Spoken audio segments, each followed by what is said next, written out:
বেডশিটটা তুলে নিয়েছি। এখন একটা নতুন বেডশিট পেতে নেব। নতুন বলতে কাঁচা ধোয়া আরকি। সেটা চেঞ্জ করলে কয়েকদিন পর, পর বেশ দেখতেও ঘরটা ফ্রেশ লাগে।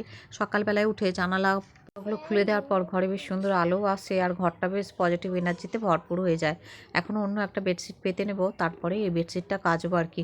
আর এখন মেয়েও আমার সাথে, সাথে এদিক ওদিক করছে। সকাল থেকে উঠে অনেকগুলো কাজকর্ম সারা হয়ে গেছে। এখন এই কাজগুলো নিয়েছি।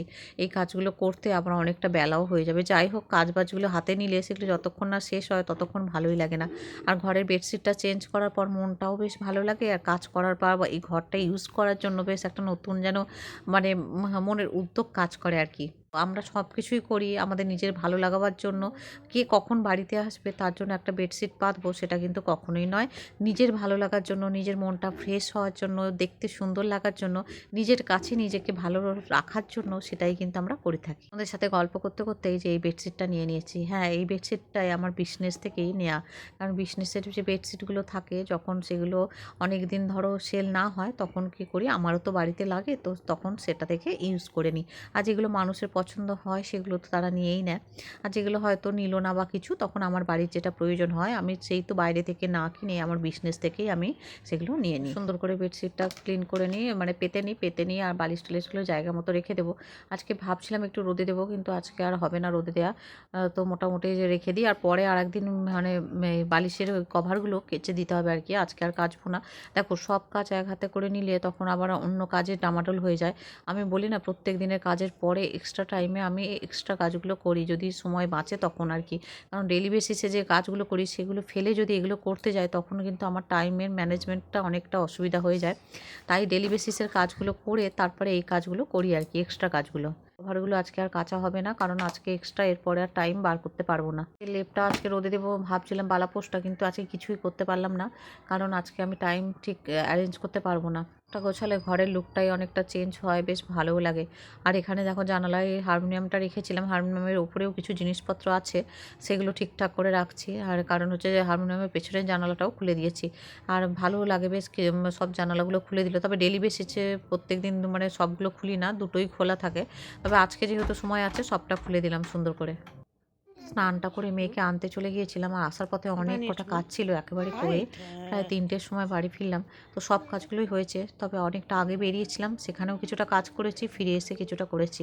আর পূজাটা সম্পূর্ণ হয়নি আর কি যাওয়ার আগে কি হাফটা করে গিয়েছিলাম তখন ভোগ দিয়ে এখন এসে আবার সমস্ত কিছু যেগুলো বাকি ছিল করে পূজাটাও দিলাম সুন্দর করে দেখো। বেশ সুন্দর করে সাজিয়ে গুছিয়ে পূজা দিতে মনটাও অনেক শান্তি লাগছে তবে অনেকটা লেট করে ফেলেছি আজকে। পূজাটা দিয়ে দিয়েছি তারপরে এখন নিচে চলে এলাম একেবারে সব জল দিয়ে উঠান টুঠানগুলো ভালো করে ধুয়ে টুয়ে আর গঙ্গা জলটা ছড়িয়ে দেবো। আজকে যেহেতু দিনটাও খুব ভালো গঙ্গা জলটা সুন্দর করে ছড়িয়ে দিচ্ছি দেখো। পরের দিনই হচ্ছে সরস্বতী পূজা আর কি। আর তার আগের দিন তো এই দিনটা আমি ভালো করে সমস্ত কিছু ধুয়ে মুছিয়ে গুছিয়ে গাছিয়ে রাখছি। উঠানের কাজগুলো গঙ্গা জল টল দেওয়া তবে এই যে এখন যে এখানে গঙ্গা জল ছড়িয়ে দেওয়ার পর তারপরে ওই যে দিদি যাচ্ছিলেন পাশে মিনের মা ওনার সাথে একটু আবার কথা বললাম উনি বলছিলেন যে বৌদি এই এখন কি সন্ধে দেবেন এখন কিন্তু 4টে বাজে আর মেয়েরও অনেকটা মানে এদিক ওদিক করতে করতে ওকে স্নান করানো খাওয়ানো ওর সাথে কিছুটা সময় কাটানোর পর এইগুলো করে গুছিয়ে গাছিয়ে করছি ছাদে জল টল সমস্ত দিয়ে দিয়েছি। আর ও এখন ফল খাচ্ছে ওপরে বসে আর আমি ততক্ষণে এদিকে এইগুলো ধুয়ে টুয়ে পরিষ্কার করে নিচ্ছি। গাছেও জল টল দিয়ে দিলাম নিচের যে উঠানের গাছগুলো। দেখো চারিদিকটা পরিষ্কার থাকলে হ্যাঁ করতে খাটুনি লাগে ঠিকই কিন্তু ওই যে মনের শান্তি আর মনের শান্তির থেকে বড় কিছু আর হতে পারে। দেখো যতই ব্যস্ততা থাকুক বৃহস্পতিবারে পূজাটা সুন্দর করে দেওয়ার পর মনটা যে কী ভালো লাগে। আর যেহেতু বৃহস্পতিবার আর কি সেই সব কাজগুলো সারতে আমার একবারে 4:15 করেই হয়ে গেছে। পাশের বাড়ি বোনটা সোনাইয়ের জন্য আবার আমরা চিকেন দিয়েছিল দুপুরে আর অন্য তরকারি খেলো না ওই চিকেনটা দিয়েই খেয়ে নিল আজকে। ওখানে আমার ওদিকে ছাদের কাছে জল টল দেওয়াও হয়ে গেছে আর সমস্ত কিছু হয়ে গেছে আর এই যে ঠাকুরের স্নানের জলটা ফুল গাছের গোড়ায় ঢেলে দিলাম। আর দেখো কত সুন্দর লাগছে চারিদিকটা পরিষ্কার পরিচ্ছন্ন সুন্দর দেখতেও লাগছে। এদিকে চলে এলাম ঠাকুরের বাসন কোসনগুলো ধুয়ে রাখলাম সন্ধ্যাবেলায় আবার পুজো করব তাই আর কি। আর এই যে দেখো সন্ধ্যায় আবার তোমাদের কাছে ফিরে এলাম সন্ধ্যার সময় আবার ভগবানকে সন্ধ্যা নিবেদন করলাম গোপালকে একেবারে শয়ন দিয়ে নিলাম। দেখতে দেখতে বড়মশাই চলে এসেছিলো আর আজকে এনেছিল কচুরি 5খানা কচুরি এনেছিল দুটো দুটো করে খাওয়া হয়ে গেছিলো তো তো তরকারিটা এত সুন্দর লেগেছিল। আর আমাদের এখানে যে কোয়ালিটি মিষ্টির দোকান আছে ওখান থেকে এনেছিল আর কি, সোনারপুর মোড়ে। তো ওখান থেকে এনেছিল আর তরকারিটা আছে বলে বড়মশাই আবার কী করলো, একটু ব্রেড আনলো দোকান থেকে। আমি এখন ব্রেড দিয়ে একটু খাচ্ছি আর বড়মশাই মুড়ি খাচ্ছে আর কি ওই তরকারিটা দিয়ে। আর মেয়ের জন্য একটা কচুরি রাখা আছে, ও ঘুম থেকে উঠে খাবে। সন্ধ্যার টিফিনটা আজকে ভীষণ ভালো হলো। যাই হোক নিরামিষ তো, আর ভীষণ টেস্ট করেছিল। আর এত মিষ্টি মিষ্টি লাগছে, এর থেকে ঝাল ঝাল মিষ্টি মিষ্টি সুন্দর। প্রতিবারের দিন সারাদিন সকাল থেকে এত কাজ করেছিলাম আর কোনো ব্লগ করতে পারিনি। ফিরে এলাম একেবারে শুক্রবারের সকাল। গুড মর্নিং ফ্রেন্ডস, আজ হচ্ছে সরস্বতী পূজা। সরস্বতী পূজার প্রীতি ও শুভেচ্ছা সবাইকে জানালাম। এখন মেয়ে উঠে পড়েছে দেখো, মানে কিছু না খেয়ে অঞ্জলি দিতে হয় বলে, কিন্তু এই যে মেয়েকে না একটু চা বিস্কিট দিলাম। আগের দিন রাতে সেই কচুরি খেয়েছিল আর কিচ্ছু খায়নি। এখন বড়মশাইয়ের জন্য একটু রান্না করছি, ভেবেছিলাম সকালে খিচুড়ি করব। বড়মশাই বললো না খিচুড়ি করো না, তুমি ভাত করে দাও আর ডাল আর একটা মিক্সড সবজি করে দাও। তো বড়মশাইকে তাই দিলাম, কারণ সকালবেলা তাড়াহুড়োতে খিচুড়িটা করতে গেলেও না একটু ধৈর্য ধরে করতে হয় আর কি। তো রান্নাবান্না করে বড়মশাই অফিসে চলে গেল, আমি করে দিলাম, সব গুছিয়ে গাছিয়ে দিলাম। আর এখন এই যে ঘরটাগুলো পরিষ্কার করতে নিয়েছি। মেয়ে ওদিকে একটু লিকার চা আর দুটো বিস্কিট দিয়েছি, ও খেয়েছে। তারপরে বললাম আর দুটো দাও। টোটাল ওই 4টে বিস্কিট খেয়েছে আর একটু চা খেয়েছে। তো আমি ওকে নিয়ে ঘরেই আজকে অঞ্জলি দেওয়াবো। ঘরে সমস্ত কিছু বাজার হাট আগের দিনই করে এনেছি, ওই যে বললাম না স্কুল থেকে ফিরতে দেরি হয়েছিল, একেবারে কাজ কিছু ছিল সেগুলো মিটিয়ে বাজার হাট করে ফল টল কিনে নিয়ে চলে এসেছি। কাজ বাজগুলো তাড়াতাড়ি করে সেরে নিচ্ছি। আর ওদিকে আবার পূজা করবো, তার একটা তাড়াহুড়োর ব্যাপার আছে। রান্না যেহেতু সকালবেলা কিছুটা হয়েই গেছে আর অসুবিধা নেই, এরপরে যেটুকু লাগবে সেটুকু পরে করবো আর কি। দেখো কাজ সামলানোর মতো হয়ে গেলে আর বাচ্চার খাওয়ার মতো ব্যবস্থা থাকলে আর আমাদের নিজেদের কি হলো না হলো সেটা কিন্তু আমরা নিজেরা আর অত ভাবি না। এখানে তোমাদের সাথে গল্প করতে করতে ঘর মোছা এইটা মানে হাফটা হয়েও গেছে, ওদিকেরটা মোছা হয়ে গেছে আর এদিকেরটাও মুছে নিচ্ছে সুন্দর করে। বললাম সোনাই একটু ভিডিওটা করে দে, তো সোনাই ঝটপট করে ভিডিওটাও করে দিচ্ছে। আর আজকে যেহেতু সোনাই ছুটি আছে, আজকে সরস্বতী পূজার দিন, তো সকাল থেকে ওর ছুটিই থাকবে আর কি। সেই জন্য ঘরদোরটাও ক্লিন হলো, এবার পূজাটা করে নেব, নিয়ে আবার ওকে নিয়ে একটু ঠাকুর দেখতে নিয়ে যাব। আজকে কাচাকুচির বলতে অনেকগুলো কাচাকুচি আছে, দেখো এই যে সমস্ত কেচে কুচে ছাদে মিলে দিয়েছি। কাচাকুচি এত হয়েছে আজকে, প্রায় 1 গামলা, বড় গামলার 1 গামলা কাচাকুচি। বেডশিটটা তুলেছিলাম আগের দিন, তারপরে আজকের যেগুলো জামা কাপড় আগের দিনের যেগুলো সোনাইকে নিয়ে এসেছি সেগুলো বেলা হয়ে গেছে, সেগুলো কাচিনি। আজকে সমস্ত কিছু কেচে কুচে দিলাম। আর দেখো এই যে সোনাইকে এখন একটু রেডি করে দিয়েছি, সোনাই এখন গোপাল সোনাকে তুলবে, স্নানও করে দিয়েছি। এখন হচ্ছে ঘরে অঞ্জলি দেওয়াবো এই হলুদ এই ফ্রকটা পরে। পূজার সমস্ত কিছু আমি যোগাযন্ত্র করে দিচ্ছি। আর এই যে মা সরস্বতীর এই মূর্তিটা আমার বিয়ের বছরে কেনা, এটার প্রায় তোমার 12 বছরের মতো বয়স হয়ে গেল। তো সেই বছরেই কিনেছিলাম, তো সেই মূর্তিটাই আমি পূজা করি।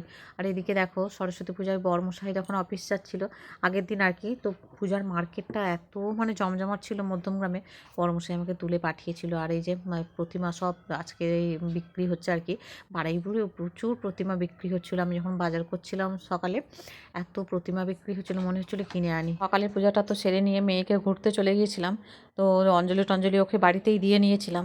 তারপরে কামরাবাদ বয়েজ গার্লস এগুলো ঘুরে চলে এসেছি। আর কি বলতো, কোনো ভিডিও করতে পারিনি, ফোনটা যে কোথায় রেখেছিলাম তাড়াতাড়ি করে বেরিয়ে চলে গেছিলাম। ফিরে এসে সেই প্রসাদ সমস্ত কিছু মাসিমাকে, পাশে যে ভাইটা থাকে ওদেরকে সব কিছু দেবো বলে গুছিয়ে গাছিয়ে নিয়েছি। আর দুপুরে যে পূজাটা ফল আর নকুলদানা দিয়ে দিলাম। আর সকালে মিষ্টি সন্দেশ এগুলো দিয়ে দিয়েছিলাম। এখন মেয়েকে নিয়ে আসার পর মেয়েরও খিদে পেয়ে গেছে। হ্যাঁ, তো এখন এই যে মেয়ে একটু ফল খাচ্ছে, কুল টুল এগুলো ওর খুব পছন্দের আর কি, এখন এগুলোও খাচ্ছে। আর দুপুরে একটু লুচি করব আর এখানে একটু আলুর তরকারি করব, সাদা আলুর তরকারি করব। তো দেখি সাদা আলু কি হলুদ দিই, যাই হোক করব একটু চচ্চড়ি মতো। আর লুচি, মেয়েও এখানে বসে গেছে, বলে মা তোমাকে আমি হেল্প করব। তো দুজনে মিলে লুচি আর তরকারি খেয়ে নেবো দুপুরে। তো লুচি ভাজতেও নিয়েছিলাম, সমস্ত কিছু কেটে কুটে তরকারি বসিয়ে দিয়েছিলাম, লুচি ভাজটাও শুরু করে দিয়েছি। আর আমি দুটো খেলাম, মেয়েকে একটা দিলাম। তো মেয়ে বলছিল মা খুব ভালো হয়েছে, আর এত সুন্দর সোনাই মানে করেছে না, মানে ভালো করে মেখেছে এত সুন্দর করে, আর এত খাস্তা হয়েছে লুচিগুলো, ভীষণ সুন্দর হয়েছিল। তারপরে মাসিমা নিচ থেকে আবার খিচুড়ি দিয়ে গেলেন, প্রসাদ দিয়ে গেলেন। তো সোনাইকে আবার খিচুড়ি দিতে, সোনাই বললো মা আমি আর লুচি খাবো না, ও যেহেতু খিচুড়িটা বেশি পছন্দ করে। খিচুড়ি, বেগুন ভাজা, পাঁপড় ভাজা মাসিমা দিয়েছিলেন, আর আমাদের আলুর তরকারি ওই দিয়ে একটু দিয়ে দিলাম, সোনাইকে খেলো। আর মাসিমাকে কটা বললাম যে আপনি নিয়ে যান কটা লুচি, তো মাসিমা নিতেই চাচ্ছিলেন না। তো মাসিমাকে আবার জোর করেই 2-4টে দিলাম। দেখো ছোটো থেকে আমরা সেই মানে সরস্বতী পূজার দিনটা বেশিরভাগ ওই খিচুড়ি খেয়ে খেয়েই কাটিয়েছি, মানে ছোট্ট থেকে অভ্যাস। আর সরস্বতী পুজোর দিন যদি খিচুড়ি না হয় মনে হয় না যে পূজাটা সম্পূর্ণ হলো। এখানে একটু চা করে নিয়েছি, আমি একটু লুচি আর চা খাবো। এই যে মেয়েকে এখানে খেতে দিয়ে দিয়েছি, মাসিমা এই যে দিয়ে গেছেন। আর খুব ভালো টেস্ট হয়েছে। সোনাই খায়নি এইটা পুরোটা, আমি আবার যেটুকু খাইনি বেগুন ভাজা দিয়েছিলেন মাসিমা, বেগুনটা সোনাই পুরো খায়নি, আমি আবার বেগুন ভাজা দিয়ে আর একটু তরকারি দিয়ে খেয়ে নিলাম। আর লুচি দুপুরবেলা সবটাই পড়েছিল, তো আবার সেটা রাতে খাওয়া দাওয়া মানে সন্ধ্যাবেলার আর কি টিফিন হয়ে গেছিলো, তো অনেকটা মাখাও ছিল, সেটা আবার তুলে রাখলাম ফ্রিজে। তো এখন আমি খেয়ে নিচ্ছি। আর প্রসাদ পাশে ভাইটাও বাড়ি চলে গেছে, বিকেলে ওর বাড়ি চলে গেছে, ওকে আর প্রসাদ দেওয়া হয়নি, রেডি করে রেখেছিলাম, কিন্তু ও তখন বেরোচ্ছিলো বলে বললো এসে নেবে। তারপরে আমরা শুয়েছিলাম, তখন আবার ও চলে যাচ্ছে বাড়ি। তো ওকে আর দেওয়া হয়নি। হ্যাঁ, তো যাই হোক, এখন এই যে এখন খাওয়া দাওয়া করে নিচ্ছি, করে নিয়ে আবার চলে গেছিলাম ছাদে। তো যে জামা কাপড়গুলো সব কাচাকুচি হয়েছিল সেগুলো আবার সব এখানে সুন্দর করে মিলে দিলাম, আর যেগুলো শুকনো সেগুলো তুলে রাখলাম। আর অনেকগুলো আবার কেচেওছি জানো তো, মানে অনেকগুলো এসে আবার সোনাইকে নিয়ে এসে ঘুরিয়ে নিয়ে এসে সেই ফটোগুলো তোমাদের সাথে দিয়ে দেবো, সোনাইয়ের ফটোগুলো শাড়ি পরা। সোনাই বায়না করছিল, বলে মা শাড়ি পরবো শাড়ি পরবো, জামা পরিয়ে দিয়েছিলাম, বায়না করতে আবার শাড়ি টাড়ি পরিয়ে তাড়াহুড়ো করে চলে গিয়েছিলাম বলেই আর ফোনটা নিতে ভুলে গেছি। এখন কিছুটা ছাদে এই যে খেলা করছে, আরও ছাদে আসা মানে এইসব কাদা ফাদা নিয়ে খেলা করে আর কি। কী করবো, বাচ্চা মানুষ এখন, যেটাও নিয়ে ব্যস্ত থাকতে হবে। আর এখন এই যে যেগুলো শুকিয়ে গেছে ওগুলো সব ভেতরে করে গুছিয়ে দিয়ে যাবো, গাছে জল টল দিয়ে যাবো, কারণ এখনও দেখতে দেখতে প্রায় 3:30 বেজে গেছে। এরপরে আবার মানে একটু শুলে তখন আবার সন্ধে লেগে যাবে আর কি। তো সেই জন্য সকাল থেকে যা দৌড়ঝাঁপ চলছে যে তোমাদের কী বলবো। আর এখন এই যে আমি এসে এখন সব কিছু গাছে জল ফলগুলো দিয়ে ছাদের কাজগুলো সেরে একেবারে নিচে যাব। পড়ানোর পুরোই ছুটি দিয়েছি। আর সরস্বতী পুজোতে আমরাও ছোটোবেলা থেকে না ওই দিনটা পুরোই ঘুরতাম, তাই সোনাইকে ছোটোবেলার সেই গল্পগুলো করছিলাম। ও বলে মা তোমাদের সময়টা কি ভালো ছিল, যেতাম কতটা দূরে স্কুল ছিল ঠিকই, কিন্তু একা একাই যেতাম, পাড়া সবাই সবাই যেত, তাদের সাথে সাথে চলে যেতাম। তারপরে সরস্বতী পুজোর দিন সারাদিন ছোটো থেকেই বন্ধুদের সাথে দিদিদের সাথেই ঘুরতাম। হ্যাঁ, স্কুলে যেতাম, এখান ওখান সব কত কিছু মজা করতাম, কিন্তু এখন বাচ্চারা সেই সুযোগটাই পায় না। আমি একটা শাড়ি পরেছিলাম, মেয়ে একটা পরেছিল, সেগুলো একটু রোদ খাওয়াবার জন্য এখানে দিয়ে গেছিলাম এসেই। তো সেইগুলো সমস্ত কিছু এখন তুলে রাখবো। আর মেয়ে এদিকে খেলা করছে, আর ওকে বলেছি ভিডিও করতে, দেখো এত নাড়িয়ে দিয়েছে, ভিডিও ভালো করতেই পারেনি, আসলে পুরো খেলার মোডে আছে, তো সেই জন্য। ধানটাও ভালো করে এই যে জল দিয়ে দিলাম, সন্ধ্যাবেলায় খালি ধান নিবেদন করবো, মোটামুটি হয়ে যাবে। আর সোনাই দেখো না কীরকমভাবে ক্যামেরাটা ঘোরা। তারপরে নিচে চলে এসেছিলাম, এসে দুজনে একটু ঘুমিয়ে পড়েছিলাম। ঘুম থেকে উঠলো রাত 9টায়, আমি সন্ধ্যা নিবেদন করেছিলাম, খিচুড়ি করা হয়ে গেছে, তারপরে প্রায় সোনাই উঠেছে তখন 9টা বাজে। আর বর্মশাইরা আমি দুজনে একটু মুড়ি টুড়ি খেয়েছিলাম সন্ধ্যার সময়, আর মুড়িয়ে ঝুড়ি ভাজা খেয়েছিলাম। আর এখন দেখো এই যে খিচুড়ি টিচুড়ি মেয়েকেও খাইয়ে দেবো, আর বর্মশাইকে দিয়ে দিয়েছি। আর রাতের এই খিচুড়িটা হয়ে গেল, তবে যেন মনে হলো যে সরস্বতী পূজা সমাপ্ত হলো। কারণ আমার তো এই যে খিচুড়িটা দুপুরে যেহেতু আমাদের রান্না হয়নি, সেহেতু মনে হচ্ছিলো যেন কিছু একটা অসম্পূর্ণ হয়েছে। বর্মশাইও খুব তৃপ্তি ভরে খেলো, মেয়েও খুব তৃপ্তি ভরে খেলো। যাই হোক, আজকের ভিডিওটা কেমন লাগলো তোমরা অবশ্যই অবশ্যই জানিও। আর এই যে বর্মশাইকে বলছিলাম তাই কেমন লাগছে। আজকের ভিডিওটা এই পর্যন্তই রাখলাম, গুড নাইট, বাই বাই।